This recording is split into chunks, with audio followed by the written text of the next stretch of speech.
10 मार्च को जवाब मिलेगा ना। साथियों, हरदोई के लोग ये बात जानते हैं, अत्याचार, आतंक और छल कितने भी ताकतवर क्यों न हो जाए, सच्चाई के आगे वो टिक नहीं सकते। आप याद करिए, 5 साल पहले माफियावादियों ने यूपी का क्या हाल बना दिया था। व्यापारियों को व्यापार करने में डर लगता था, राहजनी, छिनेती, लूट आम बात हो गई थी। लोग कहते थे, दिया बरे घर लौट आओ। ये कहते थे कि नहीं कहते थे? दिया बरे घर लौट आओ। हरदोई वालों ने वो दिन देखे हैं, कैसे इन लोगों ने कट्टा और सट्टा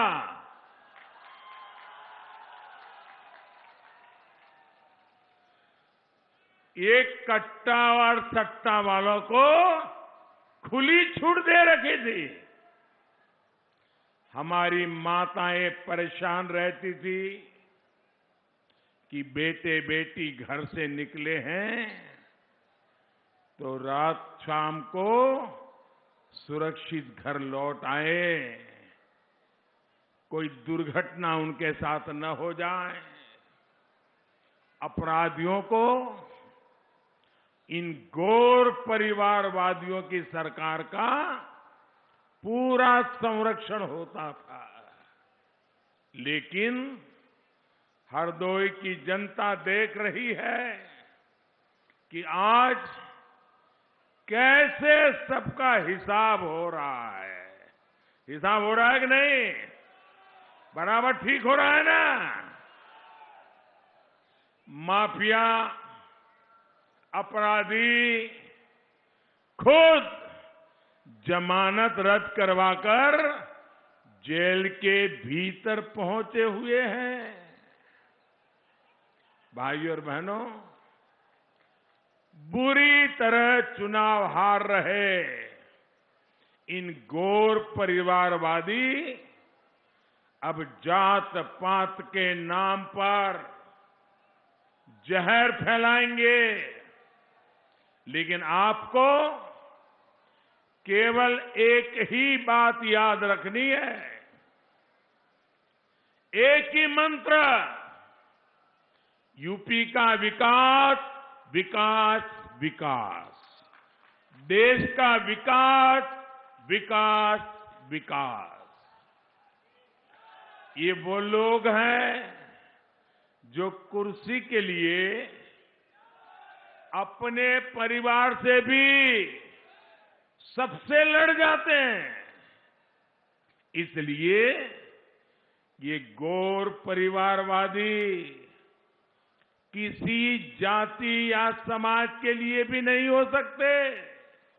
साथियों, यूपी में आपने जिस डबल इंजन की सरकार को आशीर्वाद दिया है, वो किसी एक खानदान की सरकार नहीं है।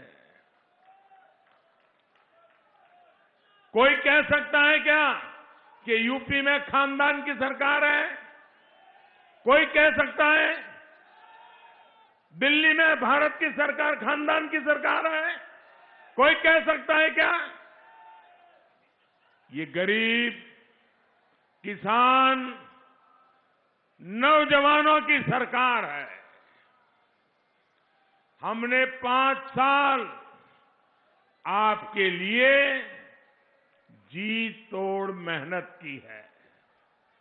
लेकिन मुझे इस बात का अफसोस है कि 2014 से लेकर 2017 के बीच यूपी में इन परिवारवादियों ने एक भी काम में मेरा साथ नहीं दिया। भाइयों, मुझे बताइए, यूपी का मैं सांसद हूं, यूपी के लोगों की मदद से मैं प्रधानमंत्री बन गया और मैं यूपी के लिए कोई काम करूं और लखनऊ में इनकी सरकार बैठी थी, 17 तक मुझे कोई काम नहीं करने दिया। भाइयों बहनों, ऐसे लोगों को फिर से अगर लाओगे तो मुझे काम करने देंगे क्या? जरा पूरी ताकत से बताओ ना, मुझे काम करने देंगे क्या? आपका भला करने देंगे क्या? माताओं बहनों की सेवा करने देंगे क्या? नौजवानों के लिए काम करने देंगे क्या? तो ऐसे लोगों को आने देना है क्या? आने देना है क्या? पक्का? इन लोगों ने ठान लिया था कि यूपी में विकास का कोई काम केंद्र सरकार को करने ही नहीं देंगे। अरे इतने शर्माते थे, इतने शर्माते थे, शायद भीतर से इतने कांपते थे कि मैं यहां आता था, कार्यक्रम करता था, वो मेरे साथ मंच पे ले आते थे, एयरपोर्ट से ही भाग जाते थे। उनको डर लगता था कि कहीं कुछ पूछ लेंगे और मैं कुछ जवाब नहीं दे पाऊंगा तो क्या होगा।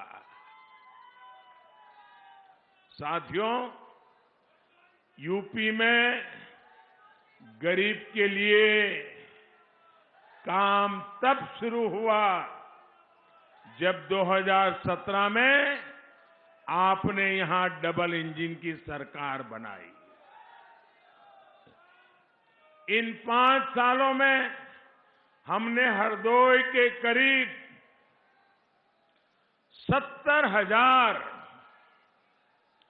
गरीब परिवारों को प्रधानमंत्री आवास दिए। यह आंकड़ा याद रहेगा आपको? आंकड़ा आपको याद रहेगा? मैं आप लोगों से बात कर रहा हूं भाई, ये आंकड़ा आपको याद रहेगा? हरदोई में हमने आकर के योगी जी की सरकार बनने के बाद 70,000 गरीब परिवारों को प्रधानमंत्री आवास दिए। लेकिन इसके समय में हरदोई में प्रधानमंत्री आवास योजना के तहत शायद मुश्किल से आप उंगली से गिन सको इतने घर भी नहीं बनाए थे। क्या एक गरीब का भला हुआ था? क्या हमने गरीब का भला किया कि नहीं किया? गरीब को पक्का घर मिला मतलब नई जिंदगी मिली कि ना मिली? इनके समय में शौचालय बने, गरीब के लिए शौचालय बने। कितने बने? 34,000। आंकड़ा याद रखोगे? आप आंकड़ा याद रखोगे? कितने शौचालय बने? 34,000। योगी जी के आने के बाद कितने शौचालय बने? उनके जमाने में 34,000, योगी जी के जमाने में 5 लाख। कहां 34,000 और कहां 5 लाख? ये पैसा कहां जाता था भाई? ये योगी जी के पैसे गरीब के घर तक पहुंचते थे, शौचालय बनता था, हिसाब लिया जाता था, और उनके जमाने में 34,000 बने। बाकी क्या हुआ ये तो आपको पोलिंग बूथ पे जाके बताना होगा। इसी तरह योगी जी की सरकार आई, तब हम पूरे प्रदेश में गरीब बहनों के लिए उज्ज्वला के गैस सिलेंडर दे पाए, गरीबों के मुफ्त इलाज के लिए आयुष्मान कार्ड की सुविधा दे पाए। योगी जी की सरकार ने अभियान चलाकर बिजली को हर घर, गरीब के घर तक बिजली पहुंचाया, नई बिजली कनेक्शन दिए, गांव-गांव बिजली पहुंची है। लेकिन भाई और बहनों, जिन्होंने तब आपके घरों को अंधेरे में रखा,